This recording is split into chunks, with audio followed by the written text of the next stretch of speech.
A very warm welcome to the art vlog, art lovers. It's Friday night and I'm at 180 Studios on the Strand to see the show by Richard Mosse called Broken Spectre.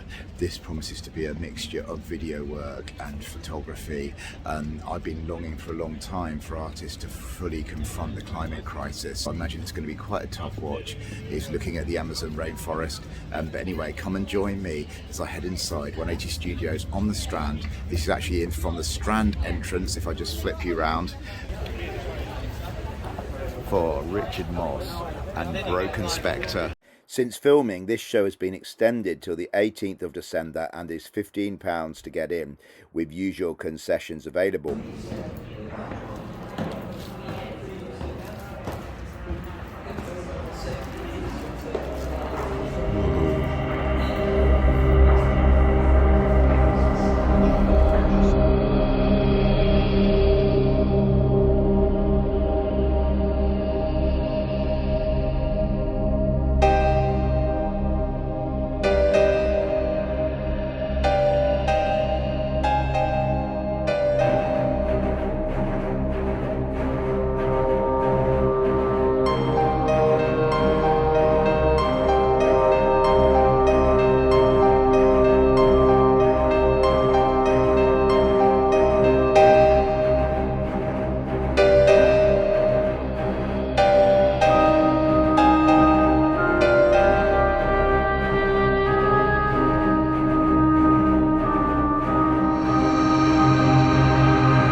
Goodness me, I'm actually bringing you these thoughts a few days after the footage that you've just seen. And both times have come out of Broken Spectre. I've needed a stiff drink.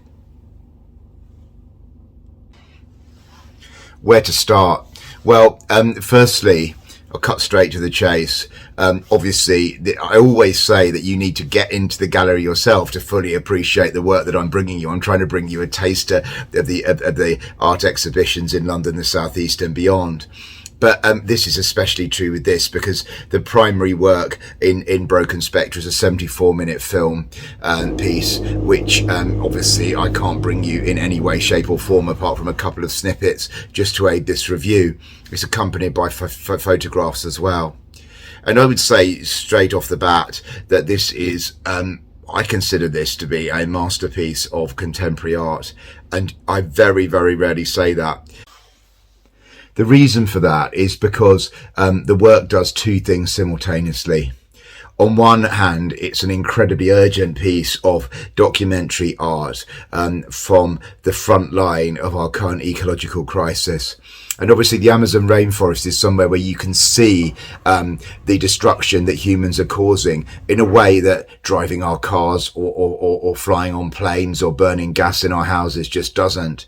And so as documentary art, this is just so powerful and very difficult to watch. I'll come on to that in a minute.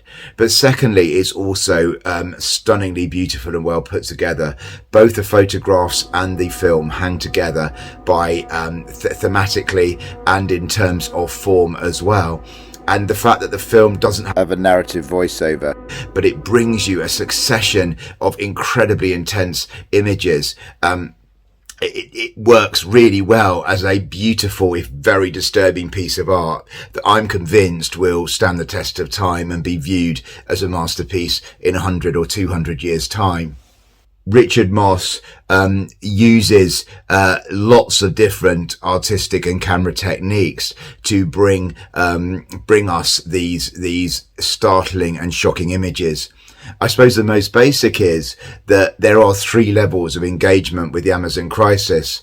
There's the microscopic, some beautiful pictures and film clips of the sort of microscopic life of the Amazon, the richness of the Amazonian ecosystem, that richest ecosystem on our planet.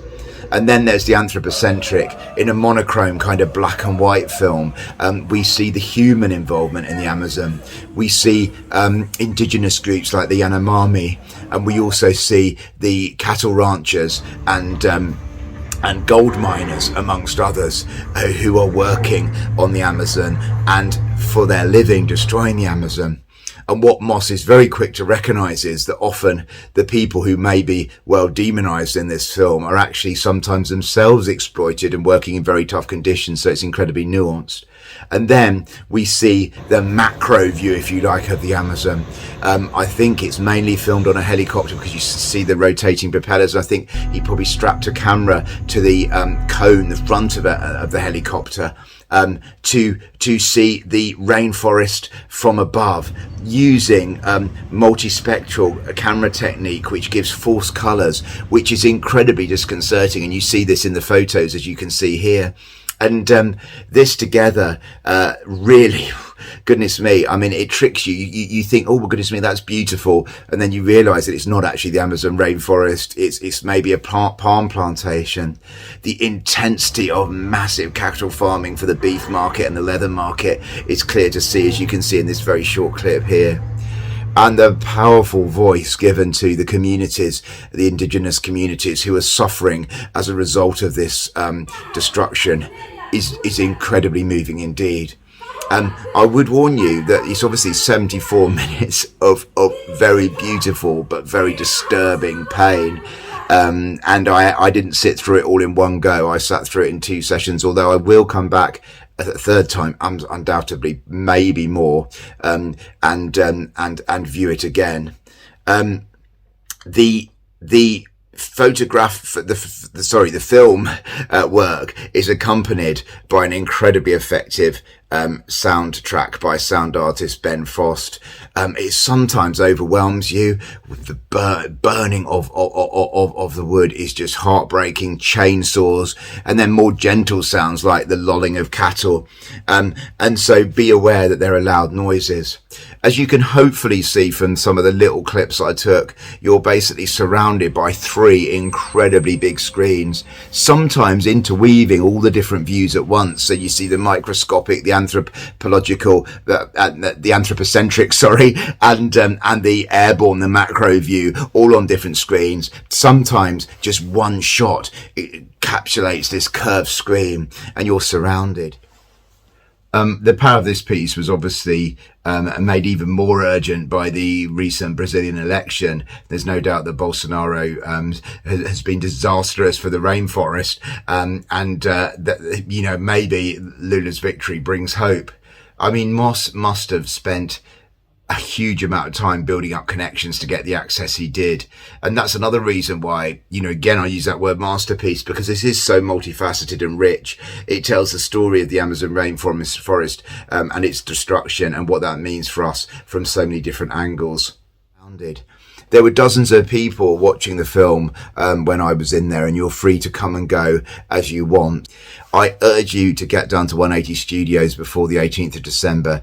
I have to say that 180 Studios is one of my favourite contemporary art galleries in the UK. They take risks, and that means that sometimes they're hit and miss. But this is a massive hit. It's a really amazing piece of work that was first shown in Australia at a contemporary art space and has now come to Britain. I really hope it tours widely. I'm sure it will go to America after this.